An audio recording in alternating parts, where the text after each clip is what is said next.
Welcome to Daily Timothy Time. My name is Carl Coates, and it's a privilege, pleasure, and an absolute joy to be with you once again with an open King James Bible. Today, Monday, the 10th of March 2025, I'm coming to you from a little village called Kattem, just outside of Trondheim here in Norway. And if you are ever in this neck of the woods, please make sure you contact this ministry. We'd love to have some fellowship with you.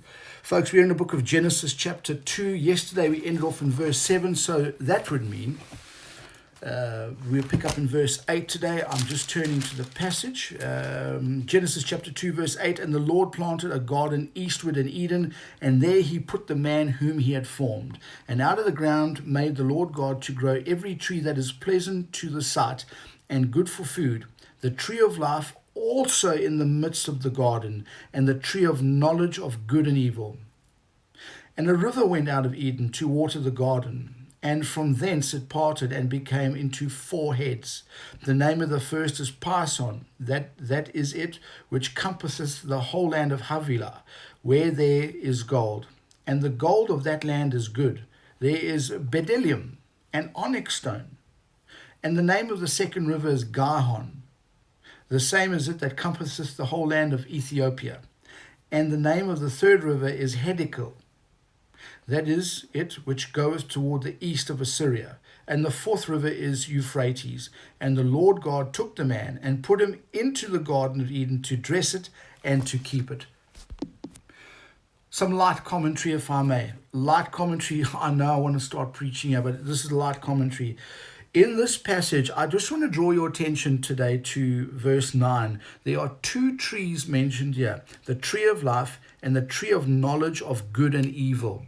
When we matriculate through the rest of this chapter, we will see two more trees. Gentle listener, I want to stress this point. The trees that we're going to mention are vitally important to understand. If you go over to Matthew chapter 24, when you read commentaries, oh boy, some of the commentaries have muddled up the meanings or what the trees represent, which causes great confusion and a lot of error in understanding. So today I just want to bring up the two trees. The tree of life, when you study that out, like if you go to Judges chapter 9, it is the olive tree. The tree of knowledge of good and evil is the vine. Now the olive tree it represents Israel's spiritual life. And the tree of the knowledge of good and evil is the vine, and that represents Israel as a nation. Very, very important to grasp that. And please, folks, if you read the late great Planet Earth by Hal Lindsey, I think it was, with due respect to the brother, I believe he recently passed away, he's got his understanding totally off there. And if you've got that understanding off, you're going to end up in the weeds, excuse the pun, and you're going to end yourself up in trouble. And that's what happened. That's what's happened to a lot of the prophecy blokes. They've got it all wrong. And I'll say this too. If you get those trees wrong in Matthew chapter 24, that'll ultimately leave you to believe, it's one of the passages that'll lead you to believe that the Israel that stands there today, that real estate that Israel has today, that'll make you believe that they are now in their land.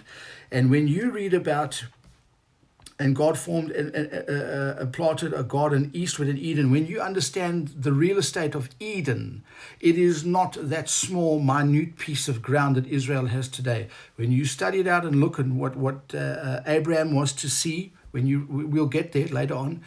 It's just the piece of Israel, the ground that Israel's got now, that real estate. That's not the size of it at all. That's a beautiful study for another time. I see time's run out. Wherever you are around the world, thank you for listening. Share this on your socials.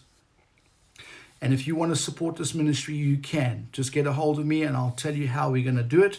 And lastly, and most importantly, remember, folks, keep your sword sharp, soldier. Till we meet next time, grace and peace to you. Maranatha.